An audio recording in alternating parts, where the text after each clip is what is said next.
Hour 2 Overdrive continues, brought to you by FanDuel, bringing you everything from the opening line to the final score. Bryan Hayes, the O-Dog, Jeff O'Neill, Jamie Noodles McLennan, our buddy Ray Ferraro coming up here in a moment.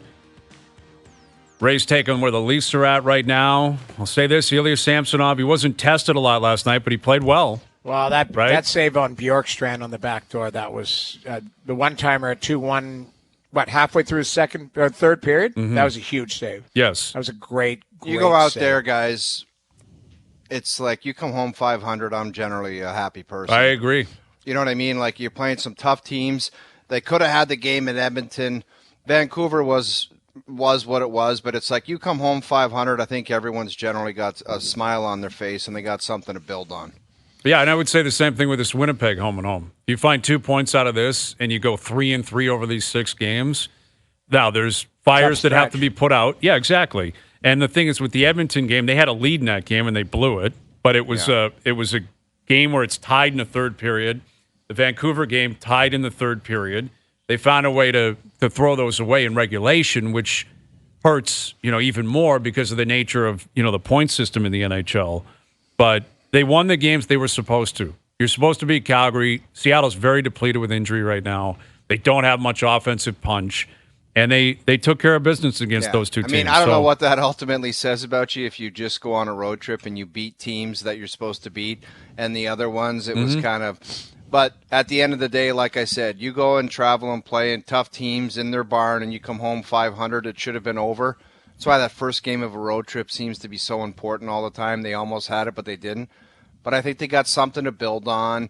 And the talk about – it's not like blown lead. There's something positive to build on. Samsonov response. Like, what are they going to do with that response? Because it looks like Martin Jones needs a breather now. That's exactly what it is. That's what I was thinking. They've run him into the ground. Dude, they have. The guy, it's like he turned into a pumpkin, and he's like, that's enough. I'm not Martin Jones anymore. Like, give me a break here. So I don't know what you do with Samsonov. Do you have enough belief in that performance in Seattle where you're like, okay, bud, now it's your turn to run with this a little bit? Is he capable of doing that? I don't know. I mean, it's a lot to ask. A difference to, it could have been ugly in the sense if you know what it's like. You finish off a road trip. Sometimes you're like, just get me out of here. Like, well, Noodles, let me ask you this: if you were the Leafs goalie coach, would you tell Sheldon Keefe that Samsonov would be your guy for the next game and give Martin Jones a breather? I mean, he got a breather last night. I would say if you want to be strategical, you split these games, one for each guy. You decide on where you want that to be, because keep in mind, whether it's an unwritten rule, all of that, coming home off of a road trip, especially out west, east to west, and that. You're going to need some life early on. You're going to need some saves early on. Like, it's going to be a challenge. And I know you've got time from Sunday to Wednesday, but still, as we all know, for some reason, when you come off of a long road trip, which this was a little bit lengthy for them, you don't have the juice that first game back. So I'd like to see them follow up with Samsonov to see if something you can build on, because you're right, Jones looked a little leaky, looked a little tired. He has been, through the stretch here. This guy has been, you can't throw stones at him. He's been amazing through this stretch. He's helped save their season. Absolutely. Listen, they've driven him into the ground. They had to, and he wasn't complaining about it. He didn't have a lip on. He gave them everything he possibly could. But I'm not ready to completely write him off as if this is it now, he's done. I think he deserves a break. I think actions will speak louder than words. They're propping up Samsonov like they should and like they have to. If he doesn't start on Wednesday, that says everything to me. Everything. Right. That says they're terrified to still play him and that they don't really believe what they saw against Seattle, what they saw against Detroit, because Jones is running out of steam. You've got days off. Samsonov played well, and you got to win. He was your guy at the start of the year. And there's only one way to find out, Hazy. You throw him back in. Exactly. That's what I'm saying. Like, for me, I think Samsonov would start Wednesday. I would start him Wednesday. But if they don't start him Wednesday, that's all I need to see. That's the Leafs saying we have no faith in this guy. Like, it is predetermined. He's up because Joseph Woll is injured. That's why he's up. And when Woll returns, I believe they'll probably move on from him completely. But if he starts on Wednesday, then maybe we reset, right? Maybe the goaltending battle is resumed here until Woll returns. Here's our buddy Ray Ferraro joining us here on the Maple Toyota Hotline. What's happening, Ray? Yeah, not much. It kind of feels like I stepped into the same conversation at a different time. Time warp. 2 months ago. It's like, hey, wait a minute, I've heard this before. Yeah, it's a never-ending story here, man. Is that where your head goes first when you see the Leafs, talk about the Leafs? Is it their defensive play? Like, what is it that you go to first, Ray, when you're watching them or just thinking about what's going on with the Maple Leafs? Oh, I don't get to the goalie first because I don't know why. I guess I look at them and I think of the game Saturday and the way, even last night, the way that they defend at times, that it can look okay for portions of games, and then other times it looks, man, it's not that difficult to play against them. Like the number of goals that happen from 3 feet in front of the net, where you're like, well, what was that player doing? What were they thinking there? And it's like they don't defend like a contending team, even though I think they're a pretty good team. And I think that's where I always go first. Is that a personnel thing, Ray, or is that like coaching? Or because I look at the personnel and I'm like, I don't know what else they're supposed to do or what more can they give. I kind of think it's a bit of both. I'm with you. I think you can only ask guys to do so much, and everybody's got a ceiling.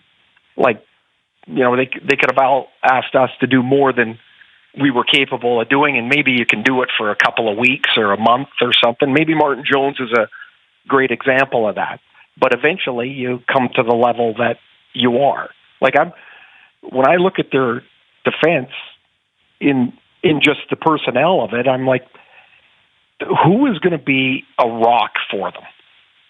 Like, I know Riley had 10 shots on Saturday, but like there were a couple of the goals. You're like, geez, man, he could play that a little more firmly. And unfortunately, he has to be almost perfect because the rest of the personnel is clearly a step down from that. Like I thought, Noodles, I thought in the first period on Saturday, like, I don't know what it was like in Toronto, but out here, it's a huge game, right? Like, everybody's excited because the Leafs come in, they know the building. If it's not 50-50, it's going to be, pretty damn close with Leaf fans in there. It's like it feels different than most regular season games. And I thought in the first period, Vancouver just ran them right out of the building. Mm-hmm. Like, I was like, oh my gosh, like that's not even close. And then in the second period, Toronto was way better. Like they were by far the better team. And then, they end up losing the game. And at the end, you hear the same old thing. I thought for 2 periods we were as good or better, but who cares? Yeah. Like, who cares? It's like but you weren't. Like, you weren't. And I think you can talk yourself into believing something different, but I just don't think I think it's a top 10 team. I don't think it's a team that can win the way it's coached and the way it's constructed, because, man, they do not play a very punishing style of game. Like, it playing in their zone, to me, looks relatively easy.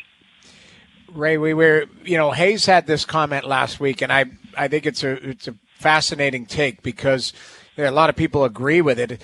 They're not. Sorry, no, that's what's fascinating. Correct.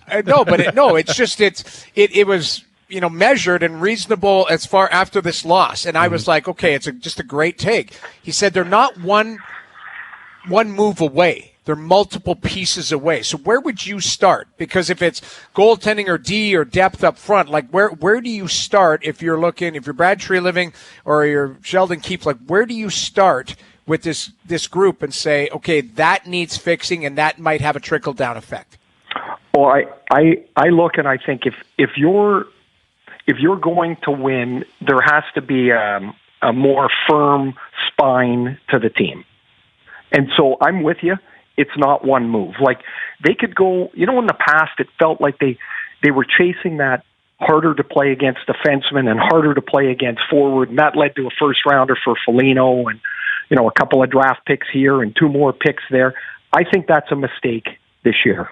Just as I'm just as I'm watching. Because I think there's more needed than just, you could trade a pick for a deep run.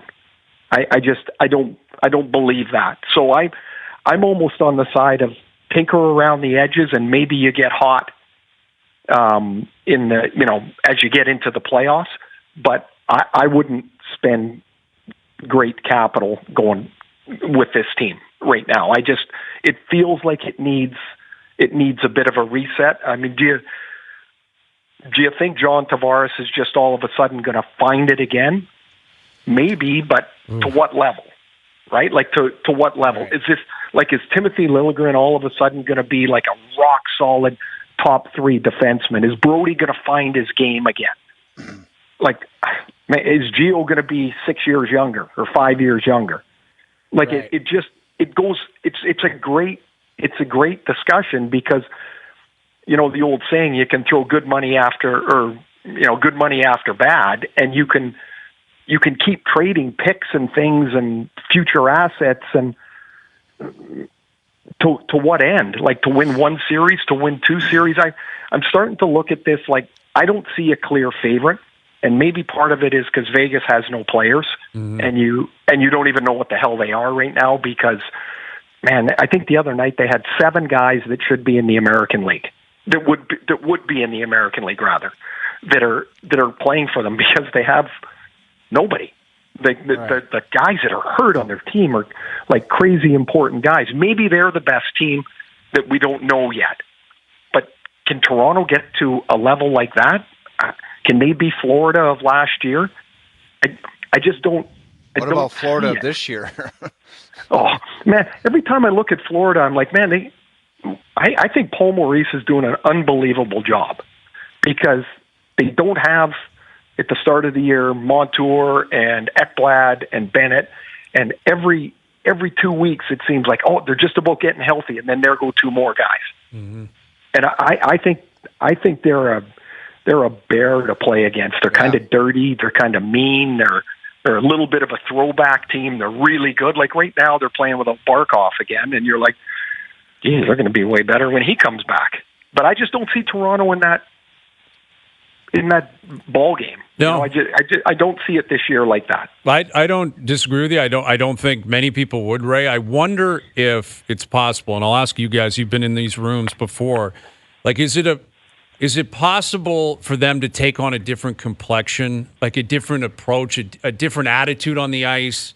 No. Is that even reasonable? Like you mentioned in front of the net, that's been a huge problem. Riley and Brody in particular, every single night have a breakdown within 3 feet of the goal line. It's outrageous. You can't expect a coach that's been there for that long to all of a sudden wake up and completely change his standards in the middle of a season. Okay. And say, now you don't play if you don't cross-check the guy in front of the net. It just doesn't work like that. Do you know what my favorite play was last night? Was the chance, I think it was in the second period, I forget who the Seattle forward was. He had 3 shots at it from in close, and Santa made those. It was Tatar. Right. You know what my favorite part of that was? Both defensemen were behind the goalie. That's right. Making saves. McCabe was behind him trying to make the save. But if you watch it, right after the second save, Liljegren goes through there too. There's not much room to get both D behind the goalie, and they got them both in there. Yeah. Like that's like that to me is like, I know it's just one play, and like the which goal was it? Garland's second goal the other night. Awful. Like Nylander didn't want to get his hands dirty behind the net, and he kind of like falls backwards, and then Garland, who he's smaller than me. Mm. He comes out of there, and all of a sudden he's past Riley and around Brody, and you're like, how does that even happen? Like, I know clearly he wanted the puck with his hockey stick after goals. Yeah, something.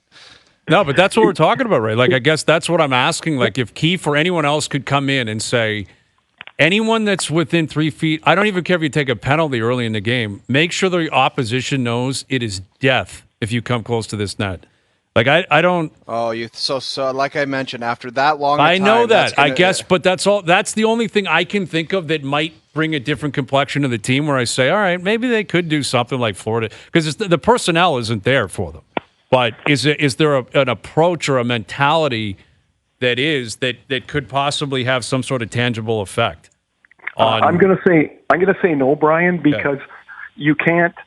Maybe for a short period of time you can be what you're not, but game after game and day after day you can't be what you're not. Like a guy that's not a tough, hard-nosed player isn't going to all of a sudden be that. Maybe they can for a bit. Maybe they can lean a little bit more to that. But at the end of the day, at this level, you kind of are what you are, and they're not that they're physical's the wrong word. They're not a mean bunch, and not that you got to run around and crash into guys all over. But every puck on the ice is a fight, and every front of the net is a fight. And if you lose more of those, and they lose a lot of them, eventually you just over time you lose. Oh, don't say that, Ray, because when I say that, I get the analytics losers after me saying it's about possession. It's not about fights and battles and stuff. And so thank you for bringing that up. Well, I didn't realize I was stepping on a landmine. No, but it's like I've been trying to explain that for years, and I just get these turkeys that email me, and they're like, you don't understand that it's about possession. If you have the puck, you don't have to fight. And it's like, oh, okay, thank you. Thank you. But that's, I will say this, that's the same as somebody saying, well, we need to dominate the team. We need to dominate the game for 60 minutes. No team dominates a game for 60 minutes unless an NHL team plays a bantam team. Right. Yeah. Because the other team gets to try too, and they're pretty good too. So you can have the puck or try to have the puck all you want. What would the analytics tell us a possession game dominance would be? 54%? 53%? I have no idea. Yeah, I used to like to describe it as a series of one-on-one battles. A series of one-on-one battles in a rink, and whoever wins more is going to have a good chance to win. And I floated that one out there, and that just didn't go over well with the nerds. But honestly, in a box, which is what the rink is, you can't help but run into one of those battles somewhere. No kidding! Yeah. Thank you. Can you stay on for like another hour? Expected battles won. That gets you to Stanley Cup. Expected battles won. Last year's Stanley Cup champion had 66 points as their leading scorer. 66 points. Who the hell cared if somebody had 110? They were big and they were mean and they won the puck most of the time. And they lost. You know what? This is great. The example is, or I think it is anyway, is that they controlled the series against Dallas. They were up 3-0. This is the Western Conference final. Eventually, Dallas won 2 games because Dallas is good, and they won 2 games. And then in Game 6, they came out, and Vegas said, finished, over. And it was done in 5 minutes. They ran them out of the barn in the first 10 minutes of the game. Yeah, that's right. Right. So eventually, that view is correct. If you have the puck all the time, you don't have to win any battles, and for 2 games, it happened. The problem is you can't. 2 games get you halfway through a series. Yeah, well, that's it. There's lots of work and lots of grinding to be done. What do you make of Kenny Holland signing Corey Perry today? The ripple effect with the Oilers? Well, I know that for certain there was far more than the Oilers that were poking around there. And naturally, if somebody's looking at bringing in a player like Perry. To begin with, they're either the Blackhawks, where they were at the start of the year, or at this point, a team that's looking for a depth bit piece, right? And so, whatever happened, whatever went on, whatever their diligence and hopeful diligence was that they went through and found out that okay, this is the story, this is what we're comfortable with. They bring them in. For a good team, I think Corey Perry is a really solid addition because you're looking at for him for, I don't know, you're looking for 8 to 10 minutes, or you look at their fourth line, even in this 13-game winning streak, go back even farther. I guess you could go back to when Knobloch took over, and their fourth line for a lot of it was 3 really small guys. And eventually we get back to the same discussion that we just had, and you want more size in those 8 to 10 minutes. Like Sam Gagner's done great work for them, and I would suspect that's probably the place that he would go into the lineup. Here's the other thing. He's on a prorated $775,000 contract. If he plays 8 games and it doesn't go well, then that's it. See you later. I mean, it's a zero, from a hockey standpoint, it's a zero risk game for me. Well, and I guess the one thing that people are wondering is, the transition into the room. They're red hot right now. They've won 13 in a row. You talk about a team that is paying attention to detail. They're smothering the opponent. Like that game against Calgary on Saturday, they gave up nothing to Calgary to break loose that I saw. Looks like a team, Hayes, that the stuff we mentioned earlier, that they've had enough of that result. And it looks like it finally kicked in. It took them to the bottom of the barrel. They had to get to the bottom of the barrel to say, that's enough. That's enough of trying to win 7-1. And we either do it or we don't, or this whole mess might be all over. I don't even know if he got a point, but I thought Draisaitl was unbelievable Saturday. Like all over the ice, physical, back checking, which, sometimes he gets straight-legged on the back check. Mm-hmm. But he looked engaged. And I don't know if either one of those guys, did they get a point that night? I can't remember. I don't think so. I want to say, I thought Draisaitl had an assist, but that was it. Okay. Yeah. But to your point, Noodles, I did a game, I don't know how long ago it was, 10 days or something. They were in Chicago. It was one of the worst games I've done all year. Yeah. Chicago, speak of injured. I mean, they're not great to start with. They got a whole pile of guys injured. The offside goal? Yeah, that was the Hyman goal, wasn't it? Yeah. Oh, my gosh. I fell asleep. I was like, please, could we move this along? Anyway, they didn't look flustered or panicked or anything in the game. I'm like, it really, for a lousy game, it was pretty impressive. This is what they had to do on this night, and they did it. I was shocked, like most people. I think that they came out and they stunk so bad, but and expected that they would kind of get on the beam. Not like this. I mean, they're winning completely differently than we would all suspect. So when he goes, to the starting point of this was Perry. When he goes in the room, first of all, he doesn't say a whole lot anyway. We had asked Luke Richardson a couple of times about, you're bringing in Foligno and Perry, and he's like, yep, Foligno is just like his dad, which is kind of cool. Richardson played with his dad and then played with Nick, which is crazy. Mm-hmm. And he said, he's just like his dad. He comes in, he's telling stories about his grandmother and his kids, and he never stops. He's always going. And he said, and Perry just doesn't say much. He does it, he leads in a different way. And so to go into a room, I mean, you're just a small piece of the puzzle. And the older guys generally have that idea. They have that, they understand that. So I don't think that's an issue at all. What do you make of Patrick Waugh taking over with your Islanders? The alumni, you and Noodles. I mean, there you go. You and Patrick Waugh, you guys are all boys now.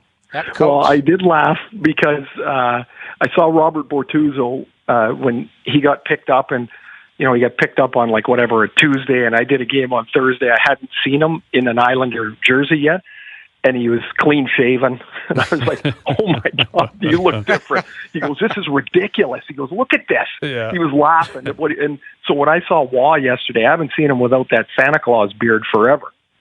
And I was like, wow, he's all trimmed up. And I do think it is silly to think that he's the same person as he was when he left Colorado. Why would he be the same? He left it. It was under crazy circumstance, and he probably stepped out of his lane, and then they got into a beef and about players and who should be on the team, and so he quit. And I would suspect that. Well, if you're going to get in that argument with Lou, you're going to lose. That's probably well established. But two, he's 7 or 8 years older. He's coached these young players exclusively. So coming to the new, I've read, the game is passed him by. He's been out of the game. He hasn't been out. He's just been not coaching in the NHL. So if you think he was a good coach before, and I kind of thought that he had a way to connect to like the intensity of the game, I think he's an opposite of Lane Lambert, which you often go to when you're changing coaches. You got one that didn't work, you go to somebody completely different, and that's what I think they did. I suspect he'll add life to them. I really do. Yeah, and I wonder if other teams, a lot of people were trying to connect Ottawa to Patrick Roy. It doesn't mean it was going to happen, but Ottawa, they're going with the Jacques Martin plan, and he's going to get to the end of the year, then they'll reset and likely hire somebody else. And I wonder if Lou just said, "Screw that! That's the guy I want. I'm going to get him before somebody else calls him," because that's generally how Lou operates. Well, and the other thing, with all due respect, like Lou's 80. Mm-hmm. Yeah. What are you going to do? Wait 4 more years? Like he's in charge. He's still, I saw him this year and talked to him briefly when I did a game there, and he's like Lou's in. Like he's still, like he's there. He's in. And why are you going to wait? Like, this isn't working. I think we should be a playoff. Whether you like their team or not, he's in charge, and he thinks that they should be better than they are, and the time's now. And so whether if you're going to, you don't hire a coach because somebody else might hire him. You hire him because you think, you know what, now's the time for this guy. And that's what they did. Yeah, we'll see. I mean, it's going to be a race in the East. I mean, the West is a little bit more of a separation as of now. I mean, maybe Calgary, Arizona lurk, Seattle if they get healthy. But the East, I mean, between Toronto's in this, I guess. Carolina still can't get stops. Detroit, Tampa, the Islanders, Washington, Jersey, Pitt. Like, feels like it might be a bit of a grind, Ray, finally, until basically the last week of the season. I don't see how that's going to spread out. Like, although those teams you mentioned, you keep waiting for a couple of them, but in some cases, like Jersey, they've been racked by lousy goaltending and terrible health. I keep waiting for Pitt to be a little bit better. Carolina, you're like, man, eventually they're going to get something sorted out, aren't they? And they looked like they had it, and then Kochetkov got hurt. I think he's skating again. They grabbed Spencer Martin off of waivers. Wasn't that yesterday or 2 days ago? Yeah, I believe so, over the weekend. Yeah. Right. Well, because then they were down, because who were they down to? They were down to Ranta and some guy that played in the East Coast League. I don't even know. I had to hockey DB him when he went in the other day when Ranta gave up 3 in a row in about 3 minutes. I was watching the game, and I'm like, okay, who is this kid going in? And there was a big cheer. Do you know where he came from? They saw him when, I'm not making this up, they saw him when, because he played in college with, I believe this is the kid that played with Rod Brindamore's son. Wow. Oh. And I think he was the goalie at Quinnipiac. Well, Rod is Yaniv Peretz was his name. Okay. I was like, who the hell is this? You could have won a lot of cash on that, Noodles. Who was this guy in goal? and more guys would have picked David Ayers than this guy. Yes. Ray, can you remember a year where so many teams, like the shortage of goaltenders, like teams needing goalies? It's insane. I don't remember it, and to the point, like, Columbus carried till, January 20th, they carried 3 goalies. Mm-hmm. Yeah. They're like, we don't have any, like, we can't lose this guy. And it's Spencer Martin, who's, been an up and down guy the last couple of years. Like, teams are, Montreal, are they still carrying 3? Yeah, they are. I did the game the other day. I'm doing them tomorrow. They've got 3. They've got Allen. Now, Montembeault is their guy, and they just extended him, but they got Jake Allen and they've got Caden Primo, and they've got a 3-pack that they've been playing. And I don't know what they're going to do with their goalies there. Like, I don't know if who's their future one. I guess it would be Montembeault, but I see him more as a tandem guy, and I'm not sure what Caden Primo is at the NHL level yet. He's still getting experience, and Jake Allen's 33 years old and have a 10-team no move clause, so some of these teams that might want him, he might not want to go there. If I would say the guys that are most happy with the rising cap, A, are the Stars, but B, are the goalies. Because there is going to be a fist fight for them on July 1st. And you don't even have to be great. The teams are looking for adequate. at this point. It's crazy. That's the amazing thing is once we get to the Stanley Cup playoffs, anything can happen. Adin Hill being an example of that last year, where this time last year, if you said Adin Hill is going to win a cup and be great, you'd say you're nuts, right? You'd be laughed out of the room. Yet, you look at who's at the top. I feel pretty good about the Jets because they have Hellebuck. Pretty good about Vancouver because they have Demko. Pretty good about the Rangers because they have Shesterkin. The Bruins have two guys, if they're healthy. The Panthers with Bob. Like, there is a separation not only with points. You also look at some of the top teams. You're like, those goalies are pretty good. Yeah. They're pretty good. Well, and here, you know what, though? You bring up Adin Hill, though. You read about a bunch of teams and say, oh, look, they won with an unknown goalie or an unproven goalie. Yeah, the 18 guys in front of him were unreal. Yes. And so that's the type of team that could systematically use a goaltender like Adin Hill to success. Most teams don't have the system. So putting in an unproven goalie, he springs leaks eventually. Hill just never did. Yeah, that's true. That's right. All right, Ray. Well, we'll leave it there. I'm sure the next time we talk to you, we'll be talking about the goalies here, and who knows what else. By the way, I would start Samsonov on Wednesday. Not that it mattered. That's who I would start. I think you have to. Yeah. I agree with you. I think it'll say a lot if they don't. But it's either him or Jason Kelsey. One of the two of them. How about that, dude? How about him in the box with the most famous person on earth, and the guy's got no shirt on the whole game? It was amazing. How do you prep your girlfriend for that? And that wasn't in Miami either, right? Like, right. How much oil did he have in him? Oh, Holy man. smoke. He was tattooed. Like, he was doing drinks with Bill's Mafia before the game. Yeah. And you're right. Like, imagine Travis being like, all right, you're flying in. My brot's, he's probably retiring. He's coming in too. He'll be in the box with you. Keep an eye on him. Yes. Keep an eye on him. Be prepared. And there you go. I mean, she comes in through like the tunnel and security. This guy's out doing. He's Frank the Tank. He's out doing shots with like Bill's Mafia in the parking lot. Yeah. I saw this great tweet that somebody goes, my wife says she loves Jason Kelsey, and I reminded her that's how I acted at our friend's wedding, and she was pissed at me. I thought the same thing. My wife she's like, I love this guy. I'm like, all right, I'll get buckled and take my shirt off at our kids' game next week, and you see what happens. Yeah, you see how you react to that. I'll guarantee you won't find it so funny. I know the Bills fans didn't like it, but damn, that was a hell of a game. What a ball game! Yeah, how would you handle the nature of a kicker like Ray Ferraro working his ass off all year and thinks he has a chance to win, and the kicker goes wide right? How would you personally respond? I would need space because and then you look at the guy; he looked devastated. Yeah, I know.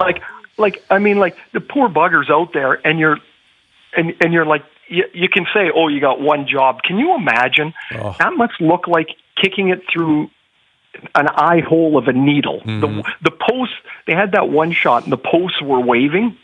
Yeah. Like in the wind, and you're like, oh, that would just fill you with confidence, wouldn't it? Exactly. It is. It's a 4 or 5 foot putt with money on the line, where you're like, if there's nothing on the line here, I whack this off the back of the cup and in. Yep. And that's what was amazing about that Nick Dunlap kid. He hit a 6-footer. He got up and down from that swale with a 6-foot putt that hit the middle of the cup. Dude, a touring pro could have chipped that in the water. Absolutely. And he got up and down like a machine. Yeah. Just think, I wonder if he's over that putt and going, man, I make this and that's $1.5 million I don't get. Right. Right, exactly. Might have helped him. Might have helped his nerves. This isn't about money anyway. Yeah.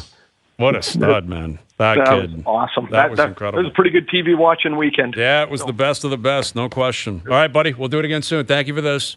All the best, boys. Good to talk to you. There he is, Ray Ferraro, our ESPN hockey analyst, joining us here on the Maple Toyota Hotline. Check out Maple Toyota's huge truck and SUV lineup, including Tundra, 4Runner, Highlander, and Grand Highlander, in stock and ready to deliver. Visit mapletoyota.com. We've got Chris Johnston coming up in about a half an hour. More on the NFL weekend, more on the Leafs weekend. A lot of NHL storylines out there. And something to chew on, brought to you by Boston Pizza, still to come as well. OverDrive continues, TSN 1050 and on TSN 4. All right, TSN 1050 wants you to be our unofficial correspondent at the grittiest sports party of the year. Call us right now, 416-870-1050.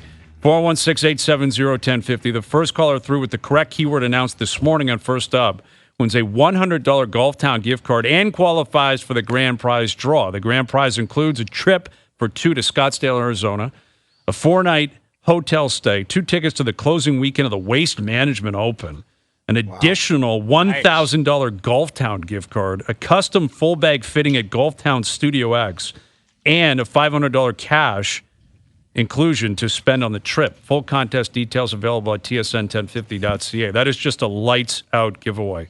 That is an exceptional giveaway. 416-870-1050. I was reading something on the PGA's website this morning about Nick Dunlap because I didn't know who the hell this kid was. And I didn't either, dude. We were texting back and forth saying this guy is going to absolutely soil himself on the back nine. Yeah. And he didn't. But I was reading that I guess he's from Alabama and he lives off, is it Greystone or something? There's that famous course in Alabama where they have a PGA Tour stop and a bunch of pros live there.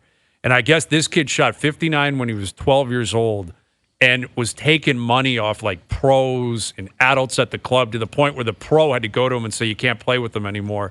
And basically what they were indicating was he's a freak, like he's a competitive freak.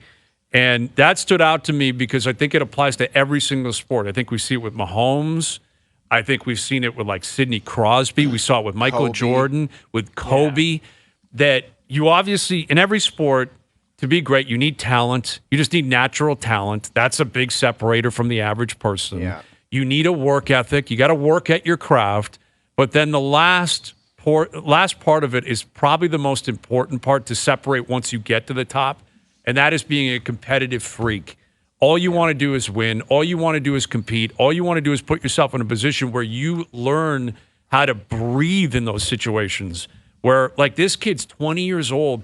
He's playing with Justin Thomas, who's the most famous golf alumni and alumni. Sam Burns. And Sammy Burns, who was on a heater. And Sammy's a Ryder Cup guy who's won a bunch of tournaments. This guy gets on 18. He's got a par. He's got to go up and down, and he does it. That is just purely competitive, like just a freak of nature that he has been grooming throughout his life. It's just incredible to see. Where it's going to help him is like the competitive freak thing, like Tiger Woods, where it was like he just wanted to beat everybody by 10 shots. Like, if this guy wasn't competitive, he still, with his natural talent, would be on tour. He'd probably make a bunch of money. But with his competitiveness, it's probably going to put him in like a bunch of final pairings and majors. And I'm not getting out of hand because this guy hasn't even started on tour, although he did win yesterday. Yeah. But that's where that competitive freak, it like takes you to a different level. Or I should say it has potential to with this guy. Yes, exactly. And that's why I'm using it to get into the conversation about, like, Tom Brady. That was Brady for 20 years. Yes. He was a freak. Like, he wanted to beat you every single time. Michael Jordan, Tiger Woods. Like, they didn't want to just, maybe we win. That'd be great. I prefer to win. It was like, if I don't win, I'm going to be miserable. And if I win, I want to destroy you. And I'm not saying that that's what Dunlap was doing yesterday necessarily, but I found the article very intriguing that this kid, when he was young, he was trying to play adults and take their money. Like, he was like, put me in a position where I can beat people. And honestly, like, it helps me. It doesn't help me, but when you know that people are ultra competitive, I think analyzing hockey, it sticks out like a sore thumb who's ultra competitive and who wants to win. Mm-hmm. And a lot of times when I'm analyzing or breaking down plays, it's not because I was that guy. It's not like I was Michael Jordan or Tom Brady. At my best, I was a competitive guy, but I wasn't some competitive freak like you say, Hayes. But I think it's so easy to pick out guys that are playing for keeps and guys that are just out there going through the motions saying, I'm an NHL hockey player. Mm-hmm. I think it's so easy to pick out. I totally agree with you. I agree. You know what? Like, in my life, Jerome McGinley. Like, it doesn't matter if he was playing hockey. We played cards. Like, in the summer, we would play cards or the game. Remember the game Risk, the World Domination Risk? Mm-hmm. We'd play that. If he'd lose, he'd kick us out of the house. Okay, you guys got to go. Like he everything he always needed to win and battle. Like, there was trash talking. There was always, during COVID, we would have Zoom card games, and he'd just be like, this guy always needed to win. Like that's special people, special right. Players, athletes. That's what they're about. Absolutely, and especially in a sport of effort, a sport of physicality. I think it's particularly pronounced in hockey, football, basketball. Yes, you can tell. Like I can. I've been watching the Leafs for my job for the last 10, 12 years, and it's like. You watch enough hockey, you can pick out a guy who's just out there to make a paycheck or just to say he's in the NHL, or a guy, and everybody, I don't care how competitive you are, sometimes you just don't have it. Some games, of course. it's like it's not across the board all Some the time. Some nights there's a rain out, like just how they said in Bull Durham, but for the most part, they play for keeps, man. That's it. There's three pillars. Yeah. There's three pillars. You are talented, which all the top players have.